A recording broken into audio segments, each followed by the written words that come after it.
आप एक बार mic unmute कर लीजिएगा। हाँ, संजय जी, बाजार में जो तेजी है, अगर मैं इसको टेक्निकल भाषा में बोलूँ तो जिस लेवल पे बाजार ने ड्रैगन फ्लाई डोजी का फॉर्मेशन किया पिछले वीक, और अगर मैं बोलूँ तो पिछले वीक ही बाजार ने कहीं ना कहीं ये इंडिकेशन दिया था कि कहीं ना कहीं हमको संभल रहा है, क्योंकि एक अच्छी खासी तेजी के बाद एक अच्छी गिरावट हमने देखी। 20,200 का आंकड़ा छूने के बाद निफ्टी ने करीब करीब 19,300 के आसपास का आंकड़ा दिखाया वापस से। तो जैसा मैंने लास्ट वीक ही आपके शो पे कहा था कि ये एक जगह है जहाँ पर बहुत ही लुक्रेटिव लग रहा है, वो निफ्टी हो या बैंक निफ्टी हो, ओवरऑल मार्केट बहुत अट्रैक्टिव लग रहा था। और उसका रिजल्ट हमने देखा कि इस जो इराक वाली बात जो चल रही थी, या जो युद्ध वाला जो माहौल चल रहा था, जो बहुत सारे कॉल्स और एसएमएस हमारे पास भी आए कि क्या बाजार खत्म हो जाएगा या बाजार बहुत गिर जाएगा, ऐसा कुछ नहीं है। भारतीय बाजार, बार बार कह रहा हूँ, बहुत ही मजबूती के साथ हर एक इकोनॉमिकल फैक्टर पे एज ऑफ नाउ वर्क कर रहा है। और शायद इसी का परिणाम है कि मैं आपके शो को भी लगातार देखता रहता हूँ कि कई सारी जो रिसर्च कंपनियां हैं उन्होंने भी अपग्रेड ही किया है भारतीय आउटलुक को, भारतीय इकोनॉमी को। तो ऐसे कंडीशन में फिलहाल अभी भी, जब अगर मैं टेक्निकल टर्म में बात करूं, तो 19,555 19,555 के लेवल को क्रॉस करने के बाद 636, और कल के बाद आज स्पेशली 19,733 के ऊपर जब तक निफ्टी है, घबराने की बात नहीं है। ऊपर का जो लेवल है वो 19,860 है फिलहाल में। अगर आज 19,860 के ऊपर की क्लोजिंग देता है निफ्टी, तो हम फर्दर और अच्छी तेजी निफ्टी में देख सकते हैं। जी, ठीक है। तो आने वाला जो टाइम है वो हमारे लिए एक अच्छी पॉजिटिव तेजी के साथ हमें देखने को मिल सकता है। इट मीन्स ये जो फेस्टिव सीजन है वो कहीं ना कहीं हमारे लिए अच्छा जाने वाला है। ठीक है, सुहास सर आपके पास आते हैं। सर क्या लग रहा है, बाजार जो मोमेंटम अभी पकड़े हुए है उसको कंटिन्यू रखेगा, या शायद से ये एक तेजी है उसके बाद हमें अच्छा खासा डिप देखने को मिलेगा?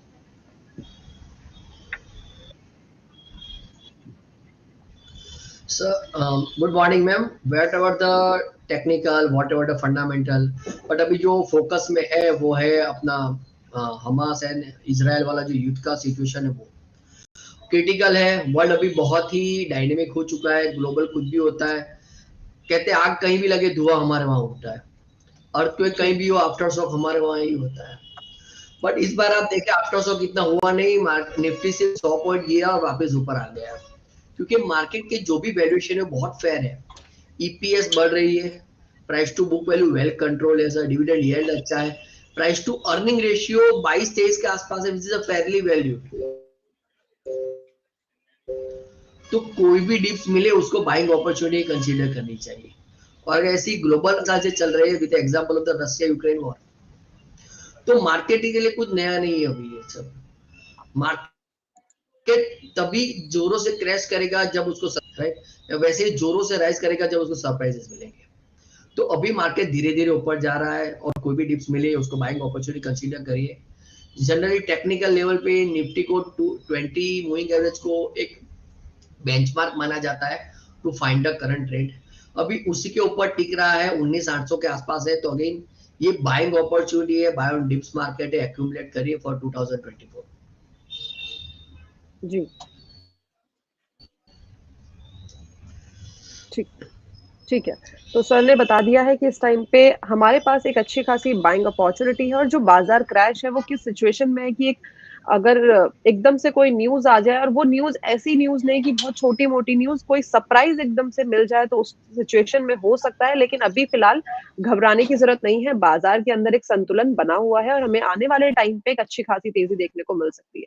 अविनाश सर, आपका क्या टेक है कि इस टाइम बाजार के अंदर हमें क्या स्ट्रैटेजी बनानी चाहिए? और जो अभी अगर इस टाइम पे हम निफ्टी के लेवल्स देखें तो एक अच्छा परफॉर्मेंस दिया, अगर पिछले एक वीक की बात करें तो करीबन 2% का निफ्टी ने रिटर्न दे दिया है अपने इन्वेस्टर्स को। अब जो ये लेवल आ चुके हैं निफ्टी के इस टाइम पे, क्या वो ठीक है इस टाइम पे नई बाइंग करना? जिनके पास है वो तो ठीक है, लेकिन नई बाइंग करना सही है, या हमें बीच में कहीं थोड़ा बहुत डिप देखने को मिल सकता है जहां पे जो इन्वेस्टर्स हैं उनको एक वापस से अपॉर्चुनिटी मिल जाएगी खरीदने की, जिन्होंने अभी तक नहीं खरीदा है? मैम, लास्ट 3-4 वीक से हमारा एक ही व्यू रहा है कि 19,200 और 19,800 का एक रेंज है निफ्टी में, जो और इस रेंज के बीच में काफ़ी टाइम से मार्केट चल रहा है। 19,200 पे इन्वेस्टर एंटर कर सकता है और 19,800 पे ट्रेडर और शॉर्टिंग कर सकता है, 19,200 पे वो बाइंग कर सकता है। लेकिन ये जो रेंज है वो किस तरफ टूटेगी वो अभी तक क्लियर नहीं हो रहा है। अभी भी आज भी मार्केट ऊपर है, बट वहाँ से थोड़ा बहुत सेलिंग ही दिख रहा है।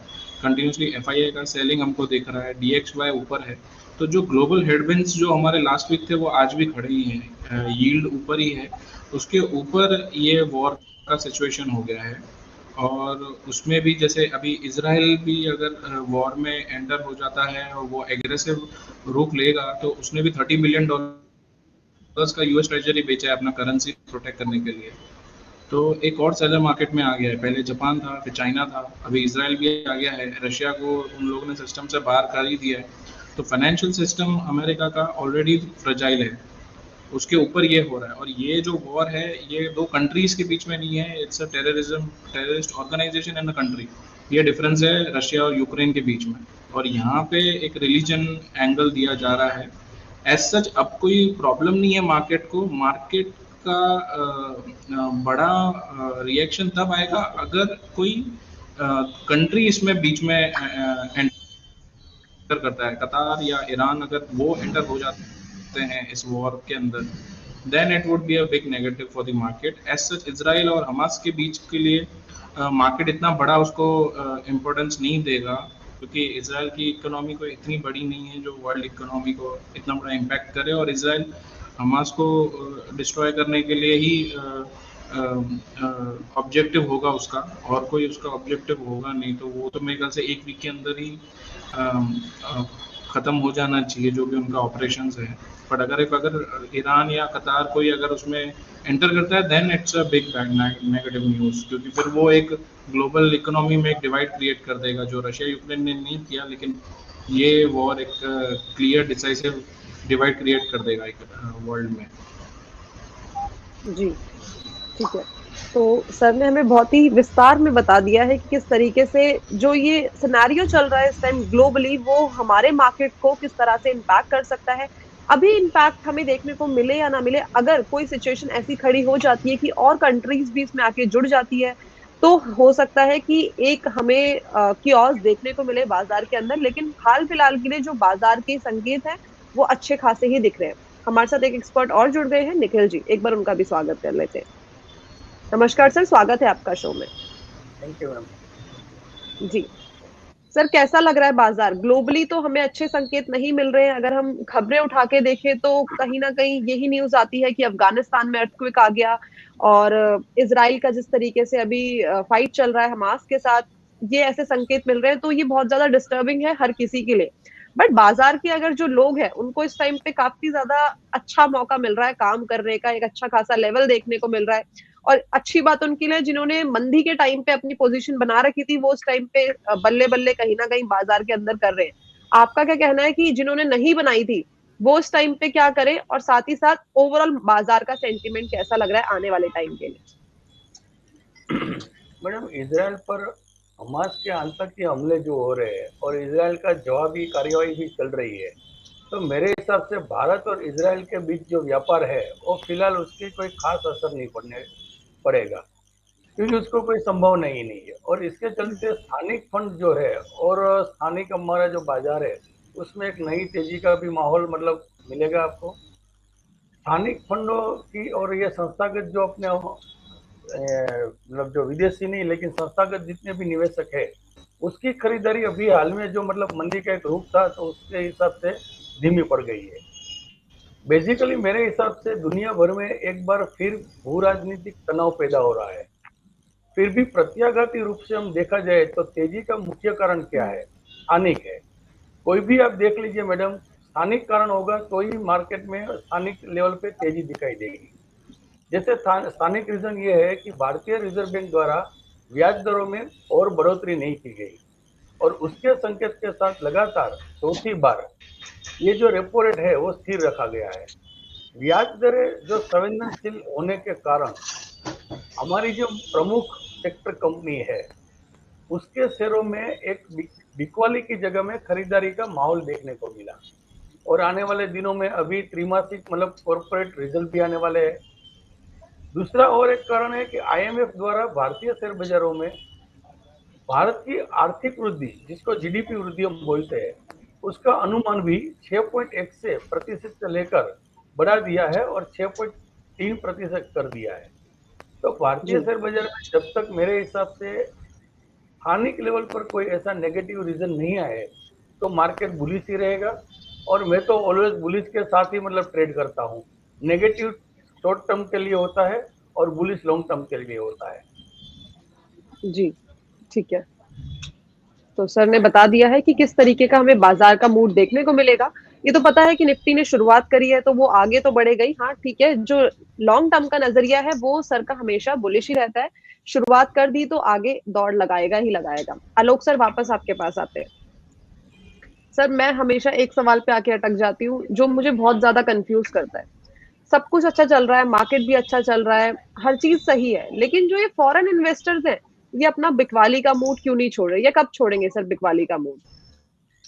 कंचन जी, इसी सवाल का जो जवाब है वो जवाब फिर से है। देखिए क्या होता है ना कि माइंडसेट ही सबसे इम्पोर्टेंट एक चीज़ है। और हम अगर इक्विटी मार्केट या स्टॉक मार्केट की बात करें तो 3 कैटेगरी में डिवाइड होता है ये मार्केट: फंडामेंटल, टेक्निकल और सेंटिमेंटल।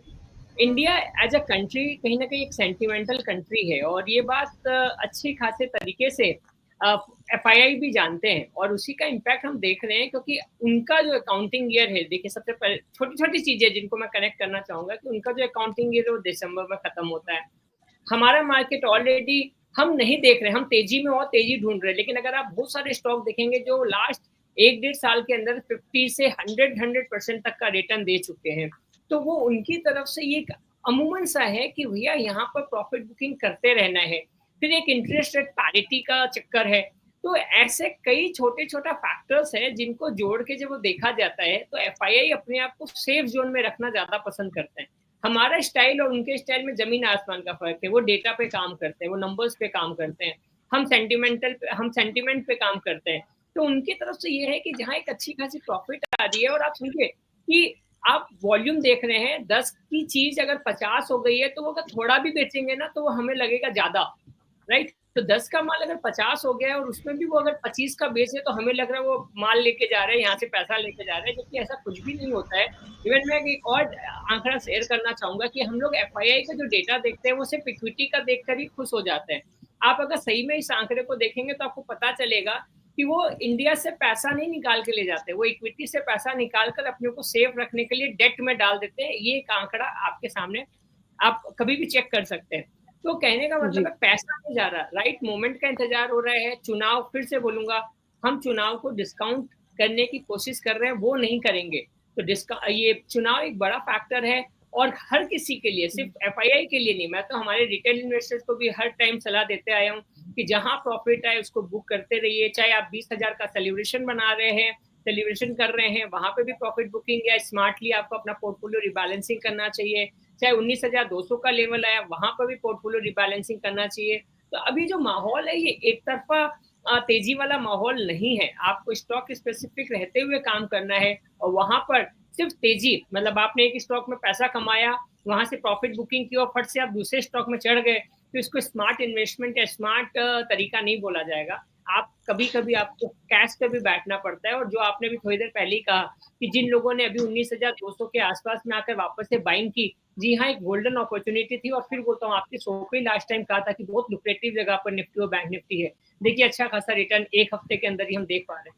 तो ऐसे में एफआईआई अपनी तरफ से बहुत स्मार्ट है, और हमें तो हमारे पीएम ने ही नारा दिया है कि कहीं ना कहीं हमें खुद से स्वाभिमानी और खुद से ही आत्मनिर्भर होना चाहिए। तो एक रिटेल इन्वेस्टर को एफआईआई और डीआईआई के डेटा से कई ज्यादा गुना अपने पोर्टफोलियो के ऊपर ध्यान देना चाहिए। जी, ठीक है।